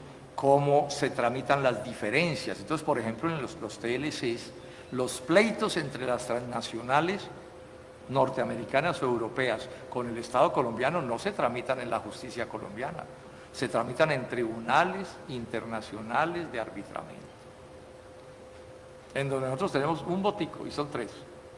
Podemos de pronto ganar algún tribunal, pero por norma los perdemos todos, pues porque son los grandes poderes. Y así cada cosa. Entonces, detengámonos en este detalle. El tema de los aranceles, que es lo que yo más he luchado, me sirve porque es tal vez lo más fácil de explicar. Estas cosas son muy enredadas, son llenas de normas. ¿Cómo es la cosa? Los países son tremendamente desiguales. Entonces, cuando a usted lo obligan a competir con los desiguales, con normas iguales, usted está muerto. El deporte, mis queridos amigos, es lo más competitivo que ha inventado la humanidad. O sea, la gracia del deporte es que no se sabe quién va a ganar, ¿cierto? Y como está diseñado para que sea así, todos los deportes son por categorías. O sea, nadie mete un muchacho de 12 años a jugar tenis con uno de 22. Ni nadie mete un peso pluma en boxeo con un peso pesado, ¿cierto? Ni nadie mete, digamos, un muchacho de 18 o 20 años con un rodillón de 50. No, todo está montado para que haya competencia, tienen que hacer las cosas. En billar, ¿cómo es? Se dan carambolas de ventaja, ¿cierto? Si se llega un novato a jugar con un veterano, entonces el veterano le da 20 o 30 carambolas. En golf, ¿cómo es? El handicap, ¿para qué se usa? Para que nivelar un poquito la cancha, pues para que haya competencia, o si no, no hay competencia. Bueno, ¿y a nosotros qué es lo que nos hacen con los TLCs? Acaban con las normas de la desigualdad. O sea, nos ponen a competir de igual a igual con normas hechas por ellos, con las grandes potencias. Entonces yo les doy a ustedes, por ejemplo, este dato. Los subsidios agrícolas colombianos a nuestro agro son 2.600 millones de dólares. Los de los gringos son 50.000 millones de dólares. Los de los europeos son 100.000 millones de dólares. Y los de los chinos son 180.000 millones de dólares. Y a partir de dentro de 2 años, 3 años, la leche colombiana y los lácteos se van a estrellar así, de 1 a 1 con los lácteos gringos y europeos. ¿Qué puede pasar? Pues que se van a quebrar todos, porque no es posible. Esos tipos tienen unas lecherías que son absolutamente descomunales. Las tetas de esas vacas son como así, ¿sí? Y todo tipo de piensos y vitaminas y vainas y veterinarios y de todo. Eso es una cosa de locos. Pero además de subsidios. Y si los subsidios que les están dando no les alcanzan, se los suben. Entonces el cuento de que vamos a competir es paja. No vamos a competir. Miren este detalle que conocí en estos días del TLC. En Medellín hay una lucha de unos vecinos que los quieren sacar porque van a hacer un metro, les quieren comprar sus casas. Entonces los vecinos con razón están diciendo no nos compren la casa a precio de antes del metro, cómprenla a precio de después del metro, ¿cierto? Tiene toda su lógica, porque el metro va a valorizar ese barrio impresionantemente. Entonces, ¿cómo así que me obligan a vender la casa a precio bajo? ¿Y saben qué dice el TLC? Que si en ese barrio hay propiedades de norteamericanos, le tienen que comprar esas propiedades a precio de después del metro. O sea, lo que piden los vecinos de Medellín no se les puede dar, pero los gringos se lo aseguraron el TLC con Estados Unidos. Así de leonina es esta cosa. Entonces aquí tenemos un problema de unas proporciones mayúsculas, es lo que les quiero decir, ¿cierto? O sea, el futuro del país está completamente embolatado. Y entonces, ¿qué es lo que viene sucediendo? Si ustedes se fijan, en lo que tiene que ver con relaciones laborales, lo que ha habido en los últimos 30 años es su envilecimiento. Y ahora esta reforma pensional si ustedes la miran en uno de sus aspectos, esa es una reforma pensional contra la clase media. Se inventaron el cuento, no, es que las pensiones de los más ricos, entonces yo he estado diciendo, no, los más ricos no se pensionan, o nacen pensionados o se vuelven tan ricos por el camino, pues que no. Yo no me imagino una reunión de los 3 ricos más ricos del mundo sentados preocupados que porque van a hacer una reforma pensional. Es chistoso. Entonces, contra las pensiones de los más ricos son las de ¿quiénes? De unos asalariados como profesores universitarios y otros, pues que sí, que ganan un poquito más que otros. Pero es que la economía de mercado es una economía de desigualdades. ¿Sí? Entonces aquí yo no sé, el que estudió más, el que ha trabajado más, etcétera, puede terminar de profesor universitario y ganar más que lo que gana un trabajador muy respetable también, pero que bueno, tiene otros ingresos. Y es el tipo de cosas que nos están montando por todas partes, es el tipo de realidades que nos están montando por todas partes. Este es el lío. Entonces mi conclusión, yo me podría extender bastante más en los detalles de esto, pero creo que los fatigaría.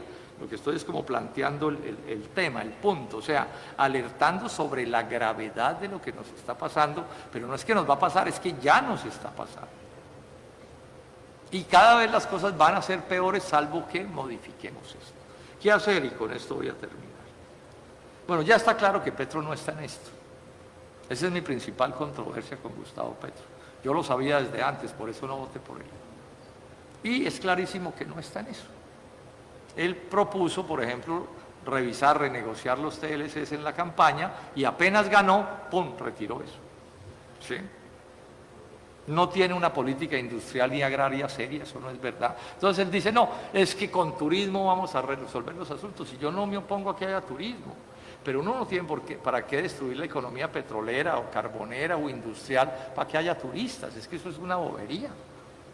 Si uno puede tener las dos cosas. Hace 4 años dijo, no, contra el petróleo, aguacates.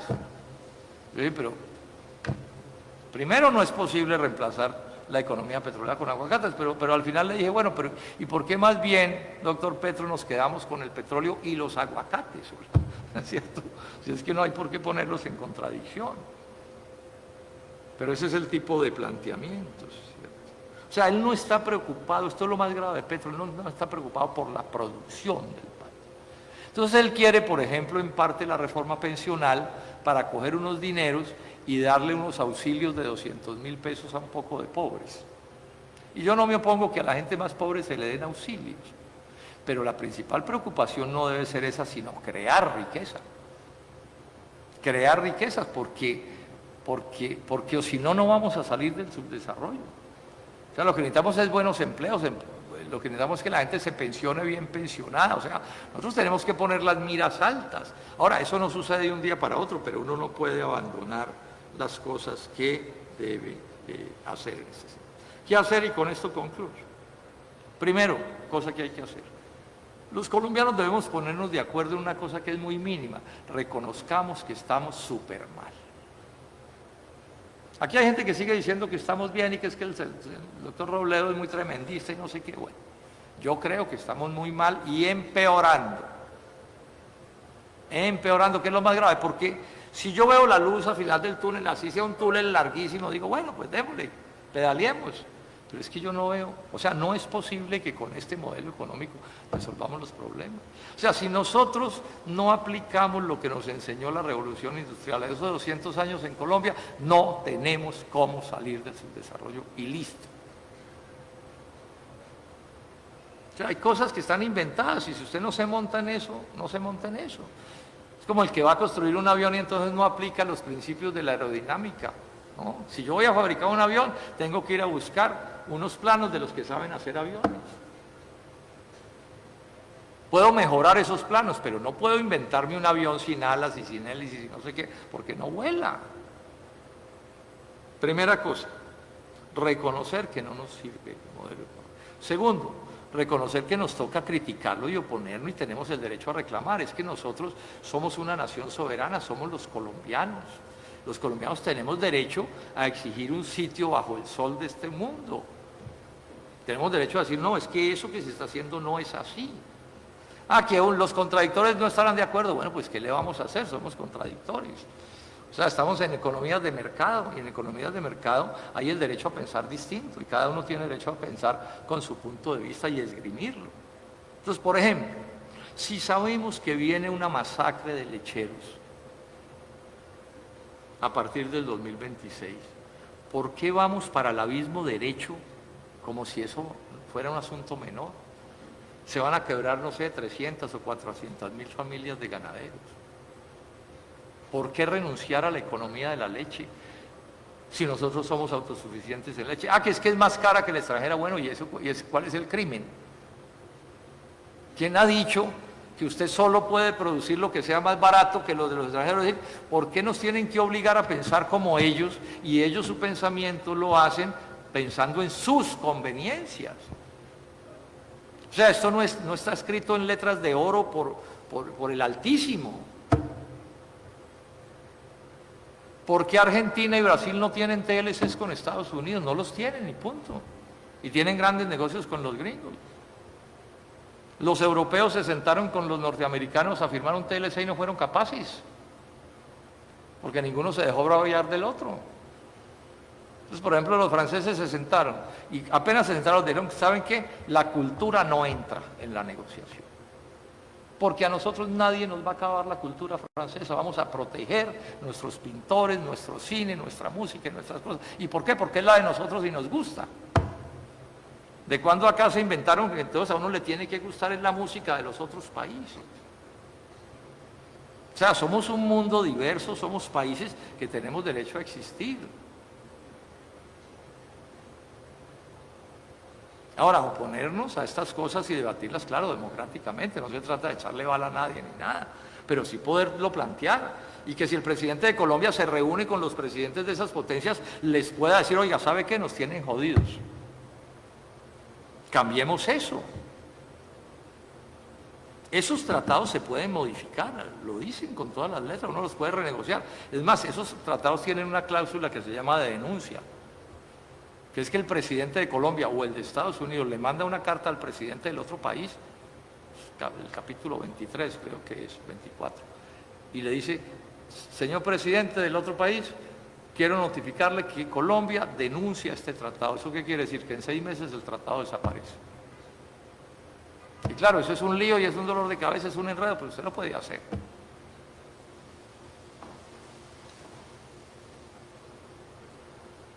Todo esto en economía de mercado, quiero enfatizar, yo no estoy planteando estatizar nada. Pero por ejemplo aquí se inventaron que es que las patentes son de 25 años. ¿Eso dónde está escrito? ¿En el paraíso terrenal, en el infierno, en la Biblia, en dónde? ¿Quién se inventó esa bendita número, 25 años? Y además le hacen trampa para alargarlas. ¿Y la patente qué es lo que quiere decir? El monopolio. O sea, quiere decir que a usted le cobran lo que se les dé la gana por ese medicamento, así se muera la gente.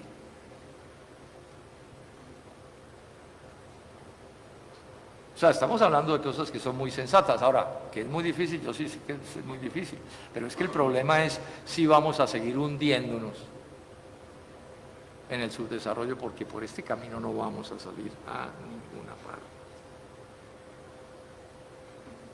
Todo esto manteniendo relaciones con todo el mundo. Que es difícil, sí, es difícil. Que es un proceso largo, sí, pero tenemos que abordarlo. Porque al final, ¿qué fue lo que nos dejaron? ¿Qué fue lo que nos dejaron? Para que vivamos de eso como podamos. La minería que podamos tener. Porque claro, ellos no producen esos minerales, entonces nosotros no los molestamos en nada con eso. Pero además esas mineras son de ellos porque son de las transnacionales. Pero miren lo que está pasando. Uno de los secretos de esa chifladura de Petro contra el petróleo y una transición energética precipitada, irresponsable, innecesaria, tiene un secreto detrás.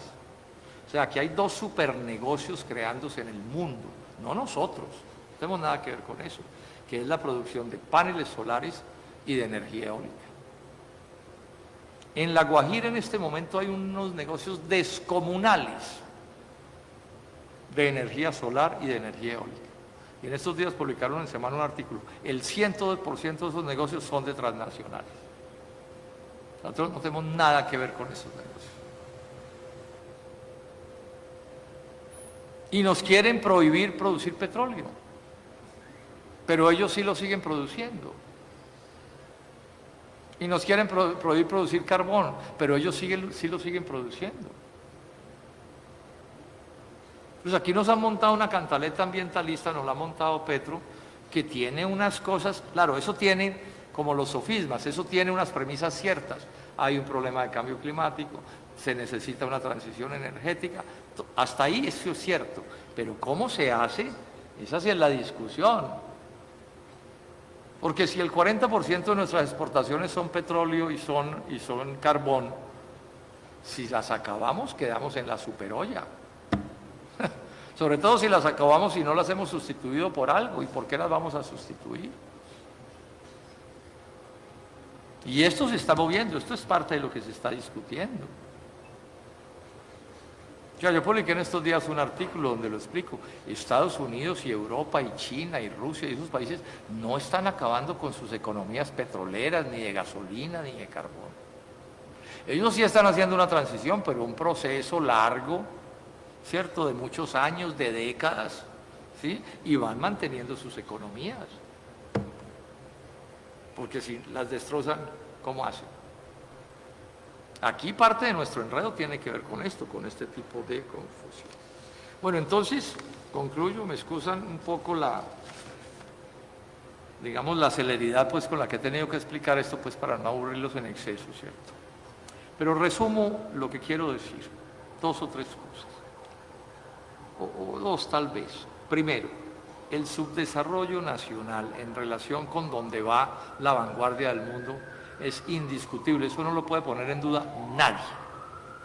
Nadie es nadie. Segundo, si ese problema no lo resolvemos, no resolvemos ningún problema. Pues digo yo, problemas nacionales de verdad. Pues seguirán en Colombia unos cuantos viviendo más o menos bien o muy bien o lo que sea, pero el país como un todo no saldrá del subdesarrollo. Y podemos entrar en crisis cada vez más profundas. Y esto nos pasa porque hemos sido mal gobernados. Los gobiernos de Colombia, ninguno ha intentado desarrollar a Colombia, ninguno. Ni Petro, que tantos cuentos echa, y los anteriores menos. Y sucede a mi juicio, esto está en discusión, porque aquí estamos haciendo lo que dicen las potencias económicas capitalistas, que no son nuestros promotores del desarrollo, sino nuestros competidores. ¿Para qué vamos a discutir eso? ¿Quién va a poner eso en duda? O sea, esa economía de mercado en la que estamos, y esa es una economía súper dura. Y el que pueda quebrar al otro lo quiebra. Es así de simple. Y no es un crimen, ni es un delito, ni hay un problema moral. Ese es el sistema. Entonces nosotros no podemos relacionarse con países que son así de duros, con empresas que son así de duras, como unos inocentes palomas, ¿cierto? Pues porque bueno, pues ahí está como estamos. Llevamos un siglo haciendo lo que ellos dicen y claro, y es que esto es increíble el grado de engaño y manipulación. Todos nuestros presidentes, cada vez que los aplaude una entidad de esas, sacan pecho y dicen, la prueba de que yo tengo la razón fue que el mister me felicitó, háganme el favor, hola.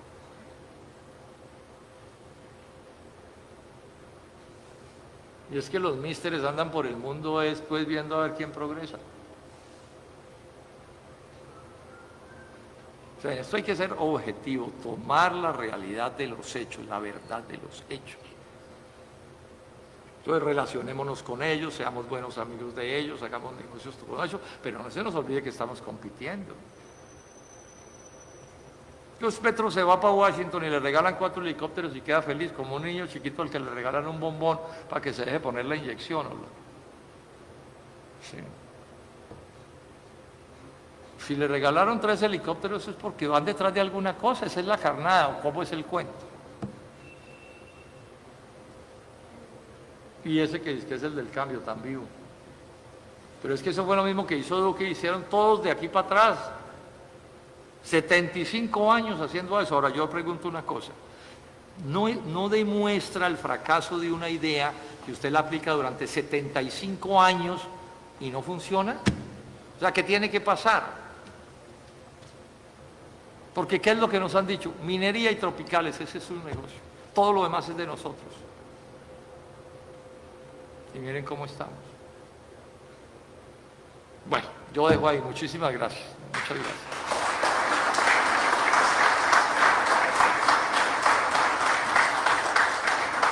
Yo no sé si hay preguntas, si quieren gastar, nos gastamos un ratico en preguntas o comentarios.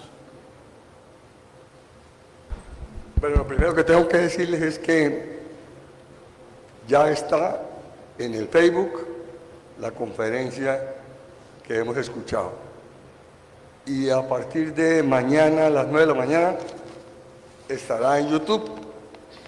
Es que hay que repasar todo lo que está hablando el doctor Robledo.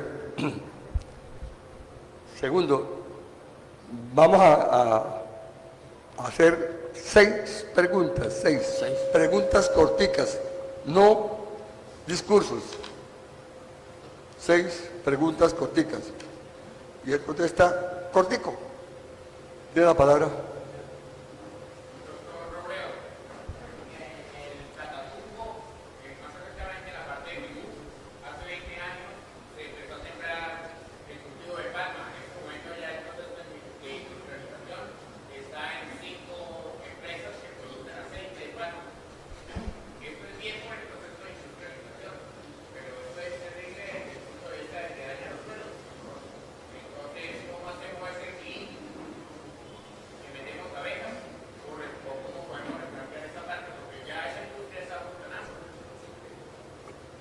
Listo, muy bien, muchas gracias.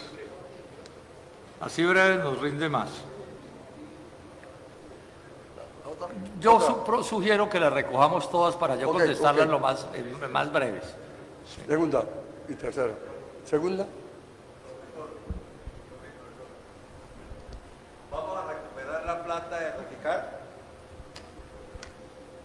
Reficar, sí. Doctor, ¿cómo hacemos para convencer a la gente que si dejamos de entrar todos esos modelos económicos que nos están trayendo de otras naciones, vamos a causar un desplazamiento económico con esas grandes superficies y con esas grandes industrias que están trayendo del extranjero a Colombia? Sí, muchas gracias.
Bueno, muy bien. Muy bien.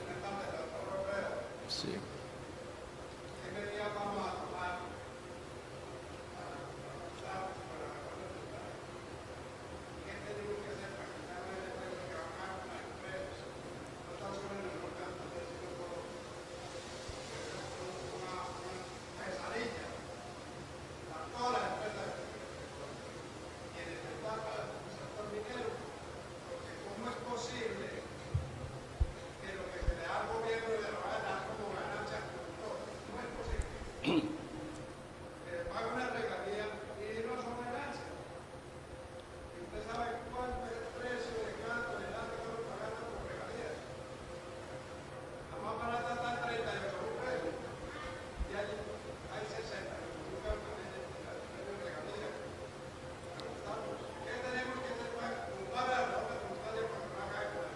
Bueno, muchas gracias.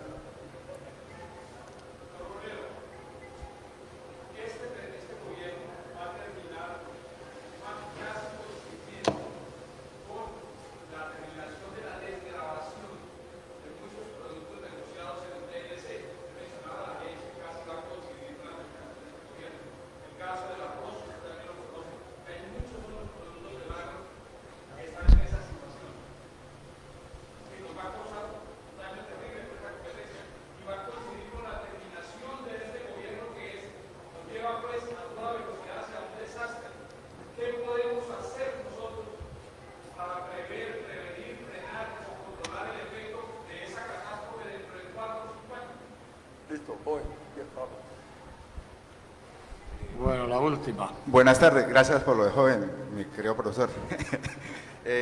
Doctor Jorge, yo quisiera saber cómo usted ve el panorama político, digamos, los partidos tradicionales y los demás partidos. Hoy en día, ¿cómo ven usted de pronto si van a jugar un papel importante para oponerse a las cosas que de pronto creemos que no están bien, como la parte laboral, el asunto de la salud, tributaria y demás cosas que quiere cambiar el gobierno Petro? ¿Sí estarán a la altura para oponerse cuando sea necesario, analizando que podrían crear un caos en nuestro país, en la situación económica, política? Y bueno, le agradezco. Gracias. Bueno, entonces démosle. Las voy a coger en orden. El tema de La Palma. Entonces, ¿qué dice el amigo? Que el desarrollo de La Palma, que es una actividad económica importante, ¿sí?, genera unos impactos ambientales. Entonces voy a decir esto. Toda actividad de los seres humanos genera impactos ambientales. Es inexorable, es inevitable. Es más, nosotros somos una especie de la naturaleza que existe porque transforma la naturaleza. Bueno, todas las especies transforman la naturaleza, unas más y otras menos. Pero nosotros somos una especie que somos lo que somos porque la transformamos. O sea, uno mira a nuestros parientes más cercanos en la naturaleza, ¿quiénes son? Los chimpancés, los orangutanes, los gibones y los gorilas. Y uno los mira y esas son especies en la naturaleza que transforman muy poquito la naturaleza. Pelan un banano, rasgan una hoja, cosas de ese corte. Pero estamos mejor nosotros que ellos, pienso yo, ¿cierto? ¿Sí? O sea, entonces, digamos que afectar la naturaleza es el precio que pagamos por tener todas las cosas que tenemos. Alguien decía una frase que es muy bonita, ¿no? Si no cortamos árboles, no tenemos libros. ¿Sí? Si no tenemos minerales, no tenemos guitarras y trompetas y pianos y hablones y automóviles. O sea, la transformación de la naturaleza es una inevitabilidad. Pero entonces, ¿qué hay que hacer? Pues hacerlo bien. Entonces, hay, por ejemplo, áreas que no se deben tocar. ¿Por qué? Por decir alguna cosa. Un páramo donde sale el agua de Bucaramanga, pues no, ahí no puede haber minería y listo. Pero otros sitios donde sí puede haber, pues la puede haber. El tema de la agricultura, la misma cosa. Hay sitios donde no debería haber. O hay agroquímicos que no se deberían usar. O sea, ese es el problema de la inteligencia de los seres humanos, que es lo que hemos ido desarrollando a lo largo de la historia. Pero no podemos congelar el desarrollo, ni podemos dar un salto hacia atrás. Yo voy a insistir en esto que espero se me entienda. ¿Cómo se explicar que somos 8.000 millones de seres humanos sobre la Tierra? Y al principio éramos 10, digamos. Ya vamos en 8.000. ¿Cómo se puede explicar? ¿Por qué hemos transformado tanto la naturaleza que somos capaces de producir comida para 8.000 millones? Vestido para 8.000 millones. Transporte para 8.000 millones. Entonces alguien me dirá, bueno, ¿y usted por qué habla de 8.000? Le voy a decir porque a mí ese número me gusta mucho. Porque siempre he tenido la preocupación de que si no fuéramos 8.000, yo de pronto no hubiera existido. O mis nietas tan lindas que son. Si que hubiéramos sido 7.500, de pronto mis nietas no estarían. Si fuéramos 2.000 millones, seguramente no. Entonces, nos toca convivir con lo que somos. O sea, nosotros somos seres humanos con unas características que nos diferencian de todas las demás especies, con la inteligencia suficiente para transformar la naturaleza, pero cada vez con más poderes para cuidarla. Los daños a la naturaleza no son de ahora. O sea, los bosques griegos se deforestaron en la antigüedad, en los días de Atenas y de Esparta y eso. La civilización maya en el Petén desapareció porque no fueron capaces de cuidar el ambiente y al mismo tiempo alimentarse y desarrollarse. Pero ya vamos en 8.000 millones, o sea, hemos podido ir controlando los impactos para no destruir la naturaleza y ahí vamos. Ahora, hay impactos, pero yo soy optimista en que en la medida en que más nos desarrollemos, vamos a encontrar las soluciones para esos problemas. O sea, yo estoy convencido que en algún momento van a aparecer formas de energía que van a empezar a reducir los aportes al calentamiento global. En eso se está trabajando durísimo. Es más, hay una cosa que es facilísima de ver, lo que pasa es que ahí hay otro problema, pero la energía atómica es capaz de resolver, es capaz de reemplazar la energía de los combustibles fósiles. Lo que pasa es que ahí empieza otro lío, el susto que le tenemos a la energía atómica, ¿cierto? Pero eso seguramente algún día lo podremos resolver de alguna manera. Entonces, el punto ¿cuál es? Produzcamos palma y cuidemos la naturaleza, ese es el misterio. Eso es lo que hay que resolver, pero eso se resuelve después con todo cuidado. El tema de Reficar, ¿no? Que está, hoy precisamente puse un trino sobre eso. Yo realmente no conozco el fallo del tribunal ese de arbitramiento. Es un fallo que ganamos, que ganó Colombia contra una empresa norteamericana. Yo fui el que hice ese debate en la plenaria del Senado. Hoy lo envié, hablé como 1 hora esa vez. Y eso es de los torcidos más grandes de la historia de la humanidad, es una cosa escandalosa. Pero no sé exactamente en qué terminó el fallo. Pero digamos que el fallo confirma una cosa que ya habíamos explicado. Esos gringos, esa empresa se llamaba la empresa de puentes y de acero de Chicago, en inglés. No, unos bandidazos, mejor dicho, y esos de Ecopetrol y los gobiernos de esos días de Colombia, unos irresponsables completos. Ahí perdimos cerca de 4.000 millones de dólares. Se terminaron perdiendo. Y la multa que les pusieron es de 1.000 millones. Está bien que hayamos ganado pero las pérdidas no nos compensan todas las pérdidas. Y en alguna parte leí, pero fue como a la carrera, no estoy ya seguro, que los tipos no tienen con qué pagar la multa. No me sorprendería, esos son unos aviones, ¿cierto? ¿Sí? Entonces, cáiganle para que paguen, no pagan, entonces cáiganle, si uno va y mira, entonces ya todo lo hipotecaron, lo pasaron, lo trasladaron. Ese es de los torcidos más grandes de la historia de Colombia. Ese debate mío, yo hoy lo releí cuando venía en el avión. A lo que les gusten los detalles de estas cosas, ahí está el video y está el texto, y les digo francamente, me gustó bastante como quedó. Se explican muchas cosas que la gente no conoce, ¿cierto? ¿Cómo convencer a la gente? ¿Cómo convencer a la gente? Pregunta alguien. Entonces yo esto lo respondo con un poquito de humor, con paciencia y un palito, ¿cierto? No hay fórmula. No podemos hacer otra cosa que explicar y explicar y explicar y educar y llamar a la gente que lea, que mire, que piense, que medite. No hay fórmula. Es muy complejo, pero bueno, ese es, digamos, el esfuerzo que algunos estamos haciendo y que ojalá cada uno le aportara su granito de arena. Pero bueno, de entrada son cosas medio obvias, hay que contarle a la gente las cosas. Esto que yo ¿por qué dicto esta charla? Porque bueno, hay 20 o 50 o 100 personas más que la oyen y le pueden contar amigos y bueno, las cosas se van moviendo, ¿cierto? Sí. La educación, el debate político, ese tipo de cosas. El tema del código minero. Mire, ese código minero fue diseñado por el gobierno de Canadá y por el Banco Mundial. Es que así no se puede. Ustedes saben que en el código minero no existe la pequeña y la mediana minería. Todas las minerías son iguales.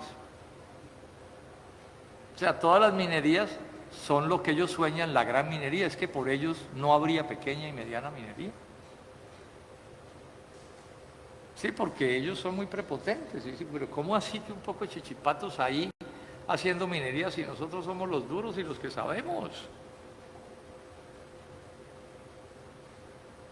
Cuando yo llegué al Senado, a la Comisión Quinta, que es lo de Asuntos Mineros, en esos días creo que fue el Ingiominas, publicó un folleto que se llamaba Erradicar la minería ilegal. Entonces yo leí eso y dije dos cosas. Dije, uno, lo que se erradican son las cucarachas, los seres humanos no se erradican. O sea, a los seres humanos se les dan soluciones a sus problemas. Y segundo, no hablemos de minería ilegal, hablemos de minería informal. Y ahora hablan de criminal. Yo no acepto ese término. Yo les hago a ustedes unas preguntas. ¿Esos vendedores ambulantes que hay en Cúcuta por millones son criminales? Y están violando normas. Yo estoy seguro que están violando normas. no tienen los permisos, se hacen en las esquinas donde está prohibido ese tipo de cosas. Pero yo por eso los vuelvo criminal. No, es que el subdesarrollo nacional nos lleva a que una parte muy grande de la economía colombiana es informal, porque la gente no tiene capacidad económica y técnica para actuar de otra manera. Entonces, por ejemplo, hay una cosa que se ha hecho no sé cuántas veces en Colombia. Cogen a un poco de vendedores informales y los meten como en un San Andresito. A los 15 días están quebrados porque no tienen que pagar la luz, no tienen que pagar el arrendamiento. Lo que venden es tan chiquito que si no se paran en una esquina no hay quien lo compre. O sea que no les solucionan nada. Porque ese es parte del problema de Colombia. Estamos gobernados por una gente que pareciera marcianos, como que no saben en qué país vive. Pero al final esto tiene un secreto. Es que si no hay minería pequeña y mediana, ¿quién se va a quedar con el negocio de la minería? Y la reforma tributaria. De entrada, le cobran la misma tasa de impuesto de renta a las pequeñas y medianas empresas que a las grandes. Eso viola la Constitución. Los impuestos deben ser progresivos. Eso lo hemos peleado. Yo no sé cuántos años peleando eso. Mandamos en la Corte Constitucional, ha hecho de todo. Lo dice la Constitución. La Constitución Nacional dice que los impuestos deben ser progresivos, como son en muchos países del mundo. Hay muchos países del mundo donde la tasa de renta, digamos, el chiquito paga el 10%, el otro paga el 15%, el otro paga el 20% y va subiendo de tasa. Aquí todos pagan 35%. Y a los grandotes les dan unas gabelas. Entonces, por ejemplo, le metieron a las eléctricas de la hidroelectricidad una sobretasa del 3%, para tapar lo que le estaban clavando a los pobres y a las clases medias. Al otro día de puesta esa sobretasa, Portafolio dijo, esa sobretasa, lo primero que sucede es que los de las hidroeléctricas le meten esa sobretasa a la tarifa.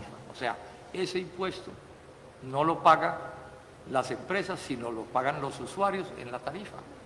Entonces, que esto es lleno de cosas que no funcionan como deberían funcionar. ¿Sí?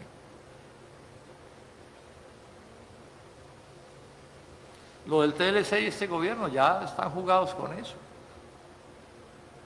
O sea, no lo van a modificar, es lo que han dicho. O si de pronto le harán pues cualquier retoque de esos chivos que no cambia nada.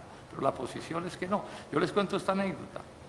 En el programa del Polo, cuando creamos el Polo, y acuérdense que Petro estuvo en el Polo un tiempo, yo también, ¿cierto? En el programa del Polo quedó escrita nuestra oposición al TLC con Estados Unidos. Recién creado el Polo, Petro se va a Estados Unidos y duró una semana ya en reuniones con congresistas gringos. Se fue por su cuenta y riesgo, nosotros ni supimos que se había ido. Y volvió a exigirnos que cambiáramos el texto del programa del Polo sobre el TLC con Estados Unidos. No lo exigió. Nosotros llegamos a convencerlo, hombre, Petro, no moleste con esas vainas.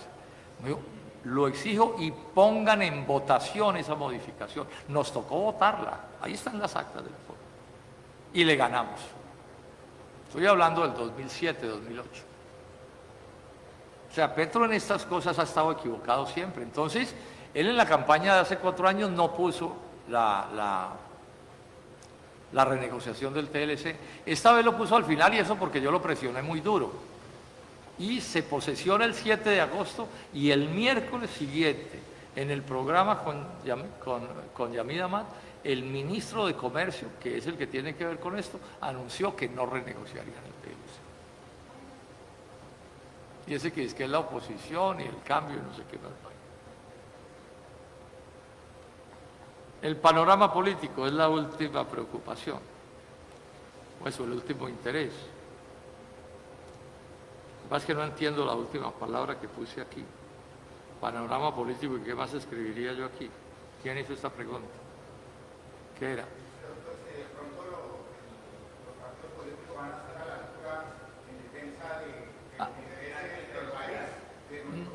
Lo que han demostrado hasta ahora es que no están a la altura.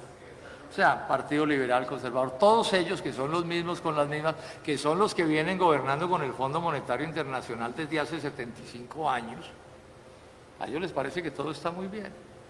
Se supone que este era el gobierno del cambio y que entonces iba a cambiar, pero resulta que en estas cosas no quiere cambiar nada. O sea que terminó siendo igual a los partidos que han gobernado a Colombia a lo largo de todo el siglo XX y este siglo, ¿sí? Pero además tampoco es sorprendente, porque si uno mira, estas fueron unas elecciones que Petro gana, pero con el respaldo de Santos, de Samper, de César Gaviria, del Partido Conservador, del Partido de la U, o sea, de los mismos con las mismas. Uno tiene que suponer que lo que conversaron debieron haber acordado que el cambio no iba a ser tanto. Eso es una especie de obviedad, porque cuando uno va a respaldar a alguien en política, pues se supone que uno se pone de acuerdo, bueno, ¿y qué es lo que vamos a hacer? Si ganamos, ¿qué es lo que vamos a hacer? ¿Sí? Entonces, por el lado de ellos no hay esperanza, o aquí hacemos cosas nuevas, o ellos van a seguir el asunto. Porque es que, ¿cuál es el problema? Ellos están dados como a que es que el mundo no tiene arreglo, el mundo es así, y entonces uno pesca para su canasto y se olvida de todo lo demás. Y hay otros que hacemos la política con la idea de que el país hay que mejorarlo. No es instantáneo, yo no pido actos de magia ni nada, eso es difícil cambiar las cosas, pero uno sí tiene que ir haciendo los cambios que enrumen en direcciones correctas, y particularmente ese cambio de defender la industria del agro, no podemos dejar de hacerlo, porque si dejamos de hacerlo no tenemos futuro. O sea, si nosotros no damos empleo, no tenemos futuro. Si la gente se sigue yendo para el exterior, no tenemos futuro. Es imposible. Y esto ni siquiera se conversa en Colombia. El único que estoy preocupado de este cuento de que la gente se está yendo soy yo. Entonces me regañan. ¿Y usted qué? Pues que cada uno se vaya para donde quiera. Yo no estoy discutiendo eso. Yo lo que estoy discutiendo es por qué la gente se va. Si la gente estuviera cómoda, aquí no se iba. La vida en el exterior es una cosa supremamente dura. Perder a los amigos, a la familia, a sus sitios de sus querencias, sus costumbres, su comida, eso es súper duro. Ahí no falta el excéntrico que se va porque es que está enamorado de la Mona Lisa y entonces se va al Louvre a verla, ¿cierto? Listo, muy respetable. Pero el grueso de la gente se va es porque no tiene oportunidades. Y mi lucha es porque tengamos oportunidades, o sea, porque este sea un país que se desarrolle. No estoy pidiendo tampoco que sea el máximo país del mundo, ni milagros, pero bueno, un empleo, un trabajo, desarrollemos la industria, el agro. O sea, utilicemos los recursos que tenemos. Al paso que vamos nos van a dar el carbón enterrado y el petróleo. Es que es inaudito. Nos van a quitar la leche, pero es que esto parece mentira, pero es verdad. Ya están todas las transnacionales montando las plantas en donde le van a echar el agua a la leche en polvo que van a traer. Y entonces cuando se quiebra el campesino o el empresario, le meten una vaciada y le dicen, vago, perezoso, usted no trabaja, porque aquí nos han montado además esa película. O sea, el país está tan confundido que aquí hay gente que aplaude cuando se quiebra una empresa. Aplauden, un vago menos, traigan un gringo a que nos salve. Nos han lavado el cerebro. Es así de complicada la cosa que nos está pasando. Pero bueno, yo creo que hemos terminado. Nuevamente patrocinio, mil gracias.